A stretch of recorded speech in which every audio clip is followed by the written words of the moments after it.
What is going on, everyone? Welcome into the Phightins final on Edge of Philly Sports right here. I'm Big Al, and what a roller coaster of emotions, I would guess would be a good way. I mean, this was set up to be a stinker, like a real stinker. I had to scratch off a lot of my notes here and change some things up because for about the first 5 innings of this game, I was not coming in happy. If you follow me on Twitter, check me out, Big Al EOP on X. Follow me along and talk with me during the games as well, post game. But I mean, this team looked lifeless. This team looked like they kind of left off where they were from yesterday. And listen, give our boy Phil and Trending in the AM a little bit of credit. He kind of said it earlier. He said, it's kind of a momentum killer, and it kind of seemed like he was right all the way up to the bottom of the fifth inning.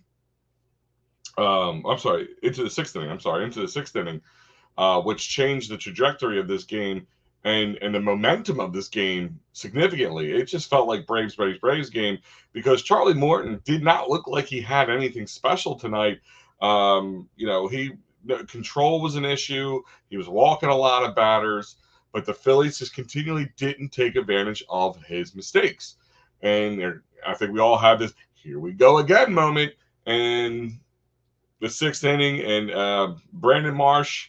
It's funny because you had two strikeouts the first two at bats in the game, and I'm sitting there kind of in the back of my head thinking, like, if Brandon Marsh is another bad one, they need to pull him. I don't know, put somebody else in here just to jolt up. But I guess he must have heard what I was thinking, and maybe change his mind or whatever it is. But it was a single that started off with Castellanos because, might I add, again, opportunities not taken advantage of early on in the game. They were 4 for 5 in the first 5 innings of getting the lead off on board. So you really can't take away from those moments, and we'll get into all that. But Nick Castellanos with a leadoff single. Bryson Stott strikes out after walking the first 2 times. J.T. Realmuto with a single. And here you go, guys, on first and second, and Brandon Marsh, Oppo, Boppo, left field, just done. 3 runs. Now it's a 4-3 game. Braves still up, but you could just you felt different. The momentum swing was coming towards the Phillies.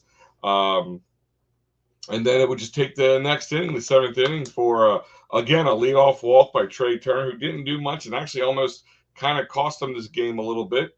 Leadoff walk by Trey Turner, a uncharacteristic bunt, trying to get the Braves off, kind of catch them off kilt a little bit.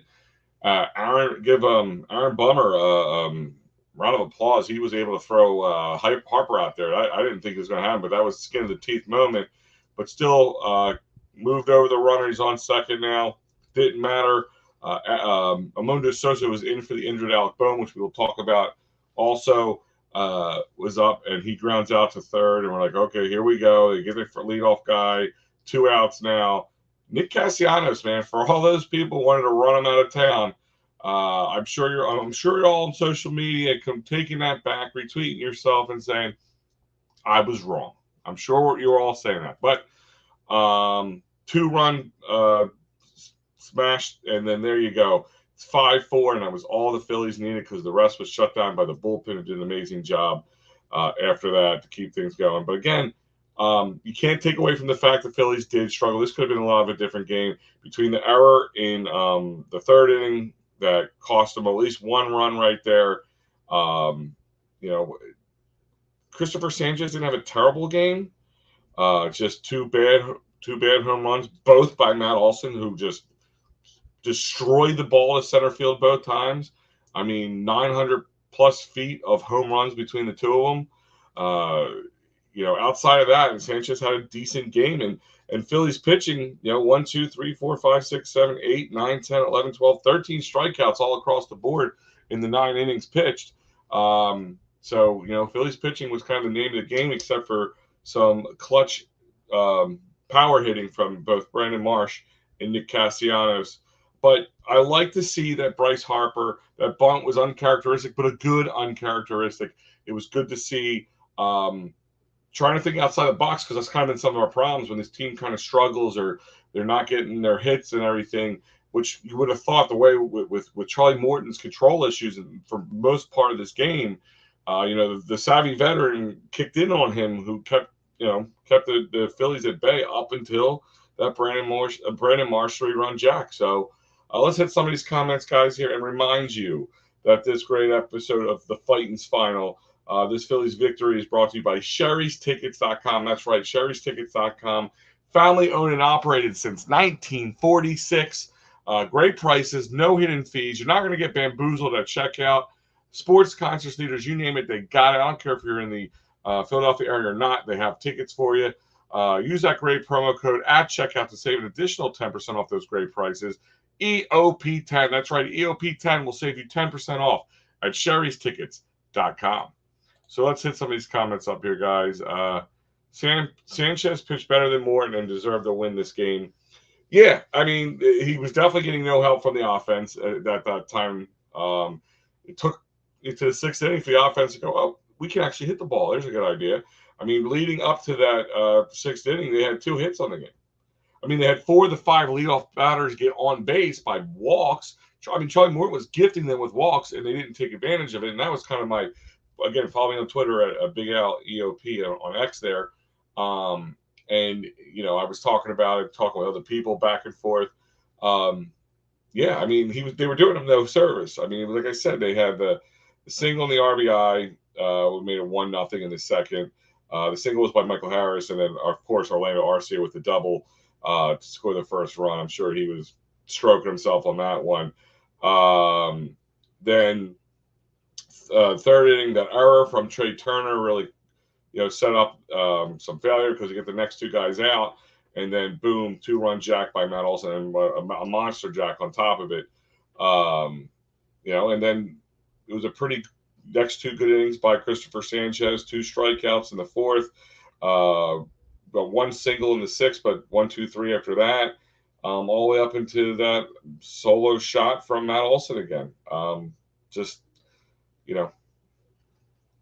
They didn't really give him the support that he deserved. Marchand, glorified batting practice. For who? Because if that was batting practice, this team looked bad at least for first 5 innings of the game. Daniel, what's going on, my friend? Ring that damn bell. Abso-freaking-lutely. Big effing win, Al. Let's go, Phillies. Yeah. Adam, this is what I'm talking about. Talk about an emotion swing. I think that would have been a little different, like go F this team out or something like this. Would have been what you would have been saying if that trend continued in the next 3 innings, but obviously it didn't. It's just how this is just baseball in a nutshell, how a season can go up and down, but not just a game, innings. Just if you watch only the last 3 innings, you would have thought this was a different game. But that you could hear a pin drop in the stadium. And then that changed significantly with that 3-run jack from Brandon Marsh. Would have come back. I turned it off when it was 4-0, but then boom, homers by Marsh and Castellanos. We would have bombed Morton. We should have bombed Morton, he's saying. Jeff, you're absolutely right, Jeff. Morton was off. He was all over the place. But, I mean, that's the savvy vet. Morton, he's 40 years old. He's been around. He still throws 96. Give the guy credit where credit's due. But they should have taken advantage of him. That 100%. Listen, I can't take away from the problems, but when you make up for it, I mean, apparently this is another 4-run lead that they blew for the Braves. So, it's a huge win for the Phillies. I mean, these are the kind of wins that you need. To rejuvenate. I mean, listen, a clean win would have been nice. Don't get me wrong. I'm not complaining. But these are the kind of things that kind of get guys' juices going. And again, hopefully this momentum swings right into tomorrow. So we'll find out about tomorrow as well. Olsen did hit the piss out of that one ball, though. I mean, he did, Steve. I mean, stitches went probably flying in all different directions on that ball. Little G, what's going on, my friend? Marchand, 450 feet, but Cassie came in just in the nick of time. There you go, Kev. It's a Casty Blasty in the nick of time, absolutely. And like I said, I hope people are eating their crow on the Nick Castellanos situation. Give the guy a lot of credit. He's probably been our most consistent and clutch hitter over the last 2 months, maybe, could be longer. Great comeback, absolutely. Star Wars 99, let's go Phillies. Jordan, absolutely. Phillies are so back. I just love doing these post game shows from one to another. Um, I watched Sal's post game show yesterday. Poor guy. When you have those kind of games and you got to do a post game show and you got to try to find a way to get you guys involved and discussing and keeping the energy going, it's really difficult. Sometimes just let you guys rant. Let us sit back and be the thoughtful listener. In the situation. But yeah. I mean, going back and forth with his back thing. I don't even care if they're back or not. I mean, I just continue the trajectory. I mean, this is a big 4-game series. You take the first one. I mean, the momentum's right there for you. You take the second one. You already split in the beginning before in the first 2 games. That goes a long way. Kirkering get the win. Yeah, absolutely. Kirkering's been another story. Guy struggled. I mean, the bullpen struggled. Jeff Hoffman was getting hit around. Matt Strom was getting hit around. Around Kirkering looked like he's having some sort of sophomore slump at that point. I mean, I think in the last month they all had 4. I'm sorry, about a week ago they were all in a 4-week span. They were all over a 4 ERA. So yeah, things were getting a little shaky in that area as well. Cassie with the Blassie surprising comeback. Woohoo! Absolutely, Walt. Just like I said, Walt, think about what you would have been messaging me if this was in the 5th inning. Like, this is why, guys, I'm not just self-promoting here. I really follow me on X, Big Al EOP on X. It's right here in the corner. Trying to get down there, right there below my name. Yeah, because I would love to talk to you guys during the game, because when I'm doing the post-game show, 99% of the time I am tweeting out moments, things going on, as well as interacting with fans. So please, I'm sorry, but you can't lose to Luke Williams and the washed-up Wizwit. Yeah, no, you don't want to. I mean, you can tell there's a little chip on Wiz's shoulders. Everybody see when Bryson stole second base the first time in the second inning, and they had called him back because Nick Castellanos' bat hit the catcher, hit Darno's head, so they sent him back and kind of tacked Witt on the top of the head. I mean, he's a really good. Whit Merrifield, I always wanted Witt on our team. We finally got him, and unfortunately, it didn't work out. Brian Snickers said, he's been a godsend to them, but this is also a team that's been significantly injured, having some guys batting really well, but the rest of the team's been less than mediocre. I think outside Ozuna, everybody's is 250 or below batting average at this point. I mean, you lost some big names. Again, I hate giving the Braves credit anytime, but when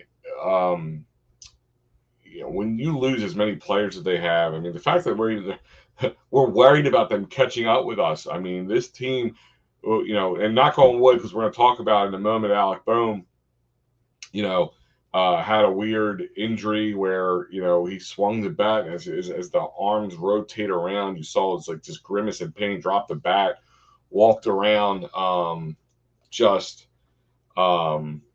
looked in a lot of pain, walked it off a little bit, was able to come back, finish the at-bat. Unfortunately, he was out. But he did come out. He went in the back, was checked out, but came back and played the next inning in the field. But that was about it. Mundo Sosa took over for him in the third. But the x-rays did come back normal according to the broadcast. So hopefully there's no tendon or muscular tears. I'm sure an MRI will be followed up. We'll hear more tomorrow. I'll try to check in and see what they say anything post-game here from Tomper or anybody else. But I highly doubt if there's any MRI results yet at all. But we'll keep you guys posted. Remind you that this great episode is brought to you by CherryInjuryLaw.com. That's right, David R. Cherry's a man with a plan. Workers' comp, motor vehicle, personal injury, criminal law. Call David R. Cherry directly at 610-565-0300 or go to CherryInjuryLaw.com. Again, workers' comp, motor vehicle, personal injury, criminal law. Learn all about this life-altering moments in some people's lives. You need the best. So go to CherryInjuryLaw.com or call David R. Cherry directly 610-565-00. And tell them Big Al and the OP sent you. So let's talk a little about pitching. Like I said, on the other side of the ball, Charlie Morton, savvy vet, didn't have his command tonight. Obviously, seen 4 walks in 4 innings quickly, but he was able to get guys to ground out. He was able to get guys to get underneath the ball and sky it out to easy pop-ups. I mean, give him credit where credit's due, but this team failed to take advantage of him. He gave this team every opportunity. 4 out of the first 5 innings, the leadoff batter was on board. 1 of them with a hit, the rest of them with walks, and they did not take advantage of it. They didn't. And then even the only one that they didn't do in the 3rd inning, Trey Turner flied out to center field, but Bryce Harper had an infield hit. And so there's only 1 out, and they couldn't, they're striking out after that. I mean, you wouldn't know it. I think, let me see his final pitch count here. I had it written down, but I think I misplaced it. 105 pitches, 62 of them strikes. So you would have thought he threw 105 pitches in the first 3 innings the way those went, but that wasn't the case at all. And they let him take advantage of it. Like, again, I give the savvy vet his praise, but the Phillies there's plenty of veterans on this team that should have taken advantage of it. Was a failure on them. The big error from Trey Turner could have cost us. If this was a more healthier Braves, it would probably have been a different outcome. Don't know, but that's not the case. So big W in the win column, 5-4 for those who are just joining us. Phillies are up 6 games in the division, and they came back from a 4-run deficit. So, I mean, take the pluses and the negatives. You can kind of put something to the side and see how what outweighs the other. But I think the big plus is you're down 4-0 against a team. Even when they're bad, they always give you struggles because they're a divisional rival. It's the Braves. They always are good during the regular season against us. Always seem to just scuffle against them. It just seemed like that was going to continue tonight, and it didn't. And hopefully that just teaches this team that they can do it, and then they'll move forward. And that's what you want to do. You want to move forward here. Let's hit a couple more there. Bohm doesn't make the play. Sosa made it on Witt. That's a true story. Yeah, I agree with you. That was a big defensive play from them, and that was big on having Sosa out there. So, I mean, plus minus. I mean, God, no. I mean, I'm hoping he's not really injured. If anything, it's just a little tweak. But it's you're absolutely right, Steve. I mean, he doesn't make that. I mean, I can't say he doesn't, but less likely he makes that. So let's see, Michael. Way to come back. Absolutely, Mike. These comeback wins, I mean, they're character builders. They're what you need to win. I mean, you're what you need to win moving forward, I guess, is the best way of saying it. This team is we're getting that postseason run where, I mean, that's that we're not in the postseason run, but we're getting into those moments. We're early into September, Labor Day weekend. I mean, it's a big setup. I mean, it's almost like the scheduling gods of the MLB knew kind of how this season was going to play out. I mean, not often do you see the Braves at the end of August, 4-run series, and you're where you're at. When coming into it, a 5-game deficit between the both of you. I mean, this, you can't write a movie like this. Like, it's pretty amazing. I wonder what Cherry's real last name is. Dave Cherry's real last name is Cherry. It is. Absolutely. I'm not kidding you. It is Dave Cherry. Funny story about Dave. He used to have a partner whose last name was Marciano, almost like Maraschino. A lot of people used to think it was Cherry Maraschino, but it was Marciano. So funny story, but his last name is Cherry. I have already said on some posts that Walker can take Stubbs' spot in the bullpen. Yeah, no, that's pretty much what he did, Walt. I mean, that's what they're going to do. If they're up by 10 or they're down by 10, they're going to put him in. He's an innings eater. I mean, even though that was kind of what he was before, but he's a like legitimate, like that's what Stubbs or Weston Wilson won't have to come in and pitch any more innings, hopefully. It'll be him. That's the one piece of news today, which we'll talk about. It sounds like I just want to break it to you guys, like, you know, and there's a conversation. People were roasting Tomper for Walker, and I really didn't roast him about that because I feel that's a Dombrowski move. Just like James Bradbury for the Eagles is a Howie move. They spent a lot of money on him. They weren't just going to give him up for nothing. So, you know, I think Walker will be back next year unless they can somehow unload him in the offseason. If they can't unload him in the offseason, they're not just going to let him walk and pay him $30+ million for nothing. So they're going to try to see if they can save him. But I really don't see that happening. I think he just needs to go. Or I don't even know if a change of scenery that's not Japan helps him out. But guys, so like I said, Charlie Morton went 5 2/3, 5 hits, 3 earned runs. That was all off the Brandon Marsh Oppo Boppo. 4 walks, all 4 of them in the first 4 innings, 3 of them in the first 2, and 7 strikeouts, which just kind of baffled me a little bit. That's the way it went. Aaron Bummer came in, made that great play on when Bryce Harper bunted, kind of threw the whole Braves off. And then Grant Holmes came in for 1 2/3 with 2 hits, 1 run, 1 earned, and a walk because of the home run from 2-run jack from Nick Castellanos. So that's the pitching, and the Braves usually have a really good bullpen. So I mean, that was the fact they couldn't take the lead or add on before Morton came out. I mean, they should have probably had the lead with that 3-run home run because they should have had at least 1 or 2 runs before that. But it all played out well. But the Phillies pitching, Christopher Sanchez went 5 2/3, 7 hits scattered over that time with 4 runs, 2 of them earned because one of the error is what cost him that, and 1 walk, 8 strikeouts, and the 2 home runs, both from Matt Olson, just stroking it to center field, and the one was into Ashburn Alley. That was followed up by a great outing by Ryan Kirkering, who came in for 1 1/3 with 1 strikeout, and Matt Strom 1 out. 1 inning. I'm sorry, 1 inning with 2 strikeouts, and Jeff Hoffman closed the door with a strikeout in that inning. So that is your pitching line. Let's jump right into it. Let's get into the.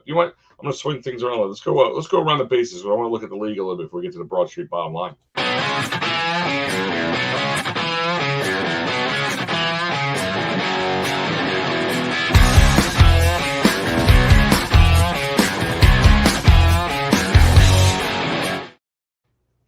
All right, guys, we're going around the bases. And for those who are new to the Phightins Final Postgame show, this is where I take a little trip and look at the scores from today, and then we might even check in on the standings as well.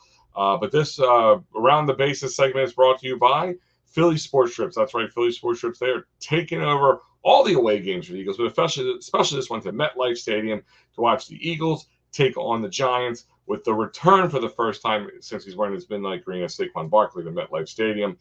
There will be an EOP bus you have to jump on. You have to be there. And there might be some special incentives for you to jump on the EOP bus exclusively. So check it out, guys. Go to phillysportstrips.com. Sign up. Those guys are getting ready to leave for Brazil right now. They're leaving this weekend. So check it out. Go to phillysportstrips.com. All right, so let's look around our league right now. Let's look at what final on the day is the Angels beat the Tigers 3-0. The Brewers beat the Giants 6-0. The Rangers beat the White Sox 2-1. The Cardinals beat the Padres 4-1. Miami just stomped the Rockies 12-8, and the Mets beat the Diamondbacks 3-2. The Reds beat the Athletics 10-9. Of course, as you know, the Braves lost to the Phillies 5-4. The Blue Jays beat the Red Sox 2-0. And still going on right now in the top of the 7th, Astros up 2-0 on the Royals, and still to be played at 10:10. The Orioles head to LA to take on the Dodgers. So that is what's going on around the league. We're going to check out the standings. Just right now in the National League, of course, the Phillies are up 6. Actually, they're saying 6, huh? I thought it was Oh yeah, 6 games. I'm right. 6 games. Up on the Braves. 6 games. They're behind us by 6 games. The Mets are 9 games out. Nationals are 18 games out, and Marlins, of course, 30 games out. Brewers are still sitting top of the Central, the NL Central there. With a nice, comfortable. That division kind of really started to fall off. The Cardinals look like they're making a little bit of a run, but they've kind of fallen off as well because the Cubs are in second place in that division at 9.5, 10.5 for the Cardinals, 13.5 for the Reds, and 15 for the Pirates. So outside of any implosion, the Brewers pretty much have their spot in the playoffs if they just keep their steady the ship. The Dodgers are 3.5 games up in the division out in the West. Diamondbacks are, of course, 3.5 games behind. Padres are 4.5 games behind, so there's a little neck and neck there. Giants are now 13, and of course, the Rockies are 30 games out of the National League West there, so they're pretty much out of it at this point. The Yankees and the Orioles are battling for the top there of the American League. Right now, the Yankees are up 1 game on the Orioles, so it's a big game for them against the Dodgers. Dodgers need to keep winning, so it's a big game to want to keep your eye on tonight. If you baseball heads and you're not, it's Friday, maybe you took the long weekend, you want to stay up for something to watch the Dodgers-Orioles game because it's going to be a lot of telltale. It helps the Phillies kind of keep their number one lead in the build up their lead in the National League totally, and the Orioles, fighting for that American League spot right there. So Red Sox are they've kind of fallen off. They're 9 games out. Rays are 11.5 games out, and the Blue Jays are 13 games out. In the American League Central, you're looking at the Guardians sitting at the top with only 1 game behind the Royals, but they lost today. So both teams kind of struggling.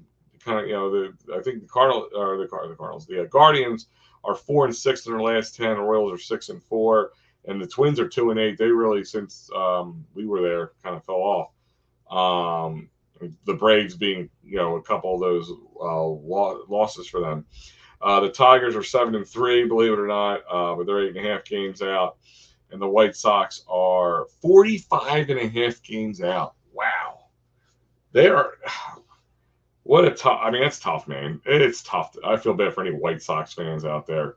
104 losses already on the year, and you still got a whole month of September to play. I don't know how you put anybody in there. They're 18 wins at home and 13 wins away. That's tough. 45.5 games. I mean, you're out of it. The Astros are at top of the West now.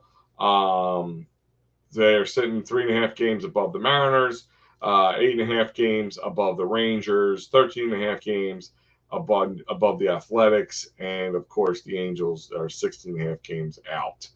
But we'll look right here at the wild card. I don't know, you guys, if you guys are as worried as I am, or not. I'm not saying as I am, or worried about it all. Winning the number 1 spot overall versus just winning the division. Because right now we are kind of we're 1 loss ahead of the Dodgers, but they're playing tonight. So if the Dodgers lose tonight, we will both be 79-55. So we'll be tied. We would actually, if they lose tonight, we'll move to the top because we would own the tiebreaker because we won the season series. And the Brewers are 77-56. Right now in your wild card standings, it is the Arizona Diamondbacks at the top of the list, and that's the other thing because guys, the Braves aren't just trying to fight us for the division. They're fighting for their playoff lives generally because the Diamondbacks are sitting at the top of the wild card, 3 games up, and the San Diego Padres are up 2 games, and the Braves are right there at the bottom, 73-61, with the Mets only 3 games out. So this month of September, it's going to be like scoreboard watching, app watching, whatever it is you want to talk about, because there's a lot of divisional play. I mean, we see the Mets again. The Braves see the Mets again. We have I think Miami again. Yeah, I mean, we have a lot of divisional play. I mean, they set it up to be that way. So, I mean, the Braves right now, this is a big series for them, a really big series. You got them kind of against the wall. If the Phillies somehow take the series like 3-1, or how awesome would it be if we swept them? You knocked them out of playoff contention almost at this point. At that point, they're out of they're currently in the playoffs. Big win tonight, Ellis. Absolutely. Mikey P, what's going on? Good win for the Phils. Yeah, absolutely. And you know, I'm going to say like, oh, well, they should. It was good that they struggled in the beginning, and you know, but it was a good testament win. It was a good 4-2 win for the Fighting Phils. So yeah, no, altogether, it was a good win. It was something to say, hey, listen, even when we're down, we're never out of it. And you know, if you ever go back to the winning the 08 Phillies, 09 Phillies, even the 10 Phillies. I mean, there's plenty of games. I still go back to that Dodgers game. I think it was in 2009. They were down 8-1 in the ninth inning, and they shellacked Jonathan Braxton again. Jonathan Broxton again, and were able to come back and win it 9-8. So, yeah, I mean that's the kind of fight you want to see from the Phightins. You know, that was what we all felt like they were missing. This fight, they were lackluster. They were just blah. But tonight, kind of, at least for tonight, that's not the case. You know, it was the case in the beginning of the game, not so much now. But let's get to that Broad Street bottom line.